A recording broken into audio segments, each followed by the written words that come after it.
AG's office said they will not accept those letters. They said they will only accept a letter from a doctor. Now, we're talking about somebody with emotional problems. We're talking about a medical doctor or a psychiatrist. Okay? Not a psychologist. Psychologists are not doctors. They can't write prescriptions. So if you have a person that comes into your rental property and they got this 8-foot boa constrictor wrapped around their neck, and they have a letter from a doctor or a psychiatrist saying they have to have the snake wrapped around their neck 24 hours a day for emotional stability, welcome your new neighbor, because there's absolutely nothing you can do or say about it.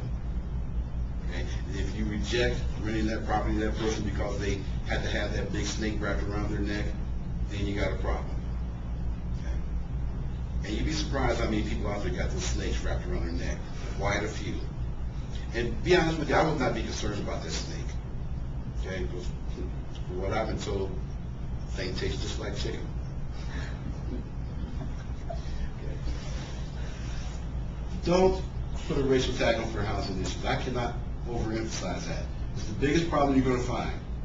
Okay? But you got all these other ones here too. And if you take a look at the percentage, these have problems too. So you have to be aware that there's something else going on out there other than this. And color.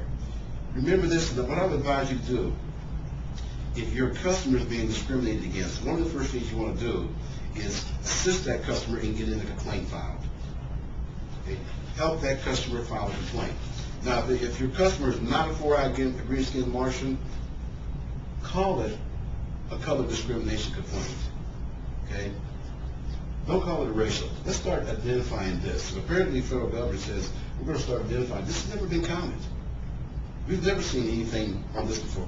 1%. 1% of what must be 50% of the American population. And we know that's wrong. So now they're counting. So something's going on. But understand, children are the biggest issue out here right now. Protect children. A lot of lawsuits going on in the federal sector right now regarding discrimination against children. HUD will protect children. They'll get on an issue with children faster than anything else. Okay? Fair housing, view it as a protection issue, not a racial issue. Protect your customer. Protect your customer from anything and everything they're going to run across in a real estate transaction. Protect it from everybody. Learn how to read a HUD-1. Demand to get a copy of the truth in lending statement. Tell your lender, I want a copy of the truth in lending statement. And if they say, no, we don't do that, fire the lender, go find somebody who will. Learn the fees for your market area. What are people being charged? What are the standard fees? Now, if you've got a person who's got some credit issues, you can expect to see the fees a little bit higher. But if you've got a person who's got good credit, the fees should reflect the market. You need to know what those fees are, and you need to learn how to read a HUD-1 and determine whether or not those fees are appropriate. If they're not, make the lender change it. Take it right back to them. Protect your customer. And remember, if you see an act of discrimination going on, jump on it and jump on it immediately. Don't waste your time. Okay? It has to be done immediately. And remember, communications you cut off. Get to your broker, tell your broker what's going on, and then you don't talk to nobody else, period. Everything has got to be handled right from that point on by the broker. Fire the customer, take your signs down, get that property off the MLS. If anybody calls you and asks you what's going on, tell them to call your broker. You don't answer any questions. That is absolutely critical. Does anybody have any questions about anything? Yes? If you're working with a buyer and you see the buyer has done a violation of fair housing, do you just step back and stop working with them? Yes. Or do you need to report them? Cut it off with the buyer immediately. Doesn't matter what side of the transaction you're on. If the buyer is going to discriminate, fire the buyer. Get rid of them. Tell them, say, you will not be a party to what they're trying to do. You're going to have to find another real estate agent. Document it. Make sure you adequately document everything, and make sure you tell your broker exactly what's going on and what happened. But break off the relationship with the buyer. It doesn't matter if the buyer is a seller, is an investor. If they want to discriminate, cut off the relationship, because if you don't, and their discrimination becomes evident, you're going to be charged right along with that person.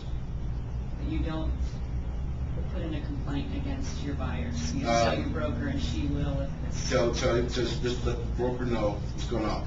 We do not have, here's the good thing about what we do. We do not have to accept the customer. Okay? There's no law out there saying we have to accept the customer.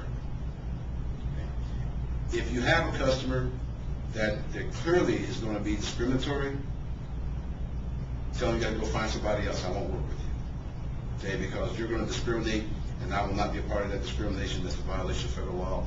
Go find yourself another real estate agent. I will not work with you. Document it and let your broker know. And then your broker might decide they want to take action from there. But you break off the relationship immediately. Just leave the person standing out there in the middle of the street and walk away. Now, if they did it without knowledge, and you explain to them that's a violation, and they say, oh, okay, and back off, you can still work with them? Yeah, they're still working, but document the fact that it happened. Documentation is absolutely critical. If you explain to somebody they're doing something that's a violation of federal law, that's discriminatory, and they say, oh, I didn't know that, well, let me just stop right now, then fine, go ahead and continue to work with that person. But if later on you find them doing something else that's discriminatory, fire them. Fire them on the spot. Okay? That might sound like a harsh term. I can't think of a better term than fire the customer. Say you're dismissed. I'm sorry. I'm not working with you. Okay? Don't be a party to discrimination. And discrimination is a big issue out there. Understand, here in this state, okay, the demographics are changing. Okay? In a state that traditionally has always been considered a tad bit of Attila the Hun, okay, the demographics are changing. We've got millions of people coming into the state. They're coming from all different parts of the country. They're bringing different values, different mindsets, a different way of looking at things. And the old guard is being pushed out. And they're fighting back. They are definitely fighting back. You need not be a part of that fight. Our job is to sell houses. You don't sell neighborhoods. You don't sell demographics. Okay? And you don't be a party to any violation of federal law. Be leery of steering. Okay? Don't let somebody say, I want one of these to be part of the search criteria. That's steering. That's illegal. Don't do it. Tell them up front you will not be a party to it. And also be aware of redlining. Okay? That's why I say you have to be concerned about dealing with lenders. Redlining is a practice employed by lenders and insurance companies. A lender will refuse to process a mortgage loan with somebody based on their association with one of the 7 protected classes. And what they do is they delay the processing of the loan. They drag it out, drag it out, drag it out. That's a violation of federal law. Okay? And one of the big signals that will tell you that there's a problem going on, if we're getting down to the last days of closing and that lender's still asking your customer for documents, okay, your antenna need to go up, something's wrong. Insurance companies will not insure an individual based on that individual's association with one of the 7 protected classes or where the property is located. That's a violation of federal law. If you see that going on, report it. And where you report incidents like that, the Arizona Department of Financial Institutions. Get a complaint in there real quick. Get your customer to submit that complaint. Somehow or another, get your name on the complaint. Okay? Protect your customer. Any other questions? Get out there and be smart. Thank you.